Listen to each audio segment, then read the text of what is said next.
Not my videos stopping right while I'm in the middle of talking. Anyway, I'll upload this too. This will just be part two.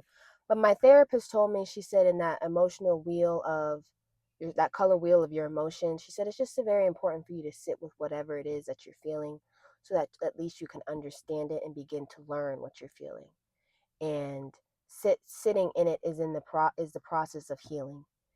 Sometimes you got to cry about it. Sometimes you got to get angry. Sometimes you got to feel the fear. You got to feel the anxiety. You got to feel the stress. Rushing the healing or sweeping stuff under the rug because you don't want to admit to it, pretending that you're okay when you're not. It's very important for you to let the sadness sit without fighting it. You know, feel the anger without feeling ashamed. Feel the grief, feel the fear, feel the anxiety, feel the stress without wanting to rush it to hurry up and go to another emotion because you don't want to sit in it too long. One day she said, you're going to recognize that it just doesn't control you anymore, these emotions in the way that you feel, or it doesn't give you a sense of stress or anxiety. And you begin getting to a point, even I myself began to get to a point when I talked about certain things, I wasn't getting upset. I wasn't getting angry. I wasn't getting feeling a sense of fear, afraid, anxiety, stressed out, grieving, grief. Those feelings didn't rise up in me anymore, and it didn't take me back to that moment of trauma and pain.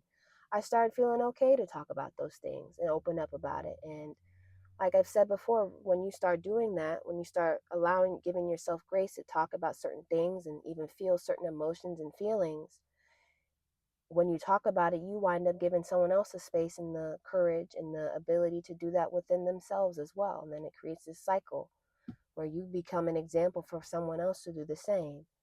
And I feel like when that's just know that knows, excuse me, that lets you know you're on the journey of healing, when, you know, the emotions don't wind up controlling you. You control the emotions. And healing is not about being strong enough to ignore the pain and sweep stuff under the rug, because I feel as though, that all starts building up within your body and it'll just show up in your body in another way. You may think you got, if I keep on sweeping it under the rug, maybe it'll go away. No, it may show up. You may have a heart attack. All of a sudden, all these things health problems might start happening to you because you didn't realize all this stress and anxiety and this trauma and this pain was just in a different way taking root in your body. You just never saw it until it potentially was too late.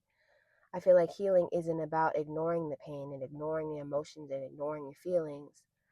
I think it's just being brave enough to feel it, or even just simply acknowledge it. I think acknowledgement is always the first step to anything, to any sorts of healing. Just acknowledging whatever it is and not sweeping it under the rug to rush the feelings away. Just acknowledge how you feel. You don't have to, with no judgment, with no labels potentially, whether you label it or not, just feel it. Just acknowledgement is always the beginning step. Just feel it. And I feel like that is the beginning to you healing and to you evolving and you getting better not only as, in, just getting better in your, not in letting the emotions control you. You wind up controlling the emotions and healing past whatever it is that you went through too. Yeah, so that's just something that I want to talk about today. I hope everyone has a fantastic day today, and I'll see you guys next time.